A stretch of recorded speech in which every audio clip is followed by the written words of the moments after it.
किस वजह से ऐसा हो रहा है? सिर्फ यह शो ऑफ स्ट्रेंथ है या कुछ और भी दिक्कत है?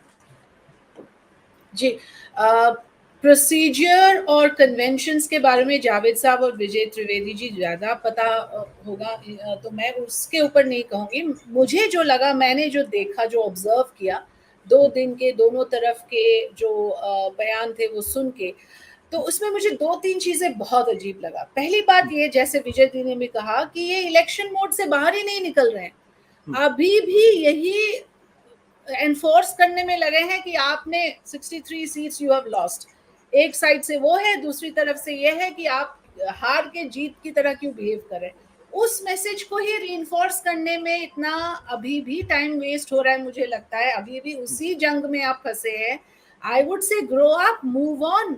बिकॉज अगर आप देखिए अभी 1 महीना होने को है, आप 4 जून मोड से नहीं निकलोगे। 1 महीने में देश के अंदर क्या क्या घटना नहीं हुई, आप देखिए नीट का जो हुआ, उसके बाद जो कैपिटल सिटी में एयरपोर्ट के रूफ कोलैप्स होते हैं और वैसे लोग बेमौत मर जाते हैं। हाथरस में 160 से ज्यादा लोग बेमौत मरते हैं। उसका जो एक सहनशीलता, उसका जो सेंसिटिविटी, एक जो सिंपैथी, एक जो दर्द होना चाहिए अपने इलेक्टेड रिप्रेजेंटेटिव्स में, वो कहीं से आपको दिखा? सिर्फ एक दूसरे को नीचे दिखाने में लगे हुए हैं। I am really shocked, because मुझे लगता है, और कई चीजें आप देखिए, दीज आर स्टेल नैरेटिव्स। अभी राहुल जी का भी आप देख लीजिए। अब हिंदुत्व को अभी कौन सा कॉन्टेक्स्ट है कि आप, what was the context to bring it up कि हिंदू बीजेपी का नहीं है, आरएसएस का नहीं है, अब कौन सा आप इलेक्शन, मतलब क्यों, why bring it up now? मुझे ये बिल्कुल समझ में नहीं आया। मतलब अभी भी आप वही, why are you going back to that now? अभी उसका कुछ भी कॉन्टेक्स्ट नहीं है कि आप वो बात उछाले। और इधर से भी मैं देख रही हूँ मोदी जी के भी बयान में वही चीज है, इंडिया इज इंदिरा और इमरजेंसी। अब कितने दिन तक आप उसी चीज को मिल्क करते रहोगे? The country has to move forward. और जो आप कहते रहते हो कि इंडिया का बड़ा प्रेस्टीज बढ़ा है मोदी जी के आने के बाद, कौन सा प्रेस्टीज बढ़ा होगा आप बताइए? जब रूफ कोलैप्स होता है दिल्ली एयरपोर्ट में, ऐसे लोग जो विजुअल सारे इंटरनेशनल पब्लिकेशन में, बिकॉज कंपेलिंग विजुअल जो है वो सारे लोग चलाएंगे, इस तरह के विजुअल हमको देखने को मिल रहा है, सारे लोग चलाएंगे उसको। उस पे क्या छवि आपकी देश भर में बन रही है? कौन सा प्रेस्टीज बढ़ रहा है आपका? तो ये सब चीजों में जो आक्रोश होना चाहिए था, जो मैं एज अ नागरिक, जो मैं समझती थी मेरे इलेक्टेड रिप्रेजेंटेटिव्स इन चीजों पे बातें करेंगे। 25 lakh students, middle class students जिनको डॉक्टर बनना है, उनके करियर के साथ इस तरह का खिलवाड़, इस पे डिबेट हुआ है। लेकिन जिस हिसाब से अभी देखिए हम लोग किस पर बात कर रहे हैं, हम सिर्फ इसी चीज पे बात करें कि किसकी राजनीति आगे है, किसकी पीछे है, कौन कन्वेंशन मान रहे, कौन कन्वेंशन नहीं मान रहे। So that is my primary problem. I have couple of other things to say, but carry on.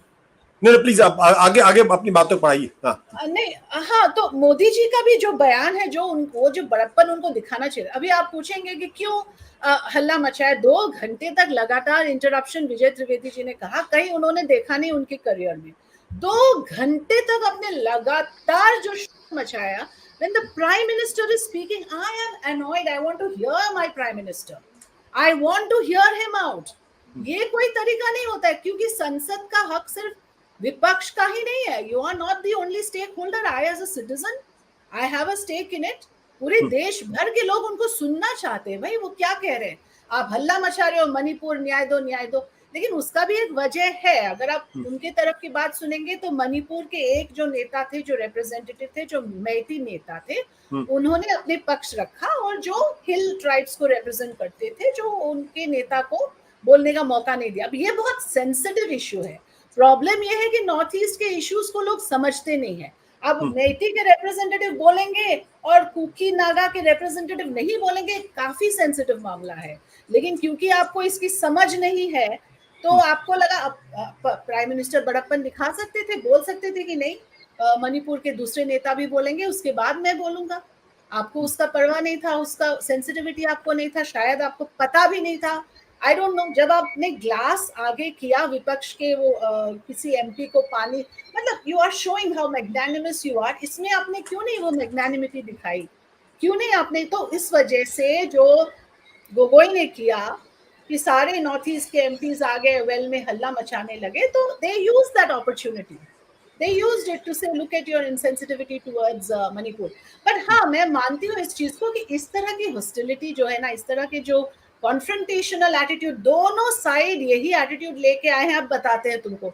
तो ये attitude obviously is going to be very very counterproductive for the country, because parliament sessions अगर ऐसे चलेंगे आगे, तो फिर मैं कहूंगी कि it's unfortunate that we have a coalition government. कौन सा फिर बिल पास हो पाएगा, कौन सा हेल्दी डिस्कशन हो पाएगा, पॉलिसी पैरालिसिस होता रहेगा. So there is a real concern because of this.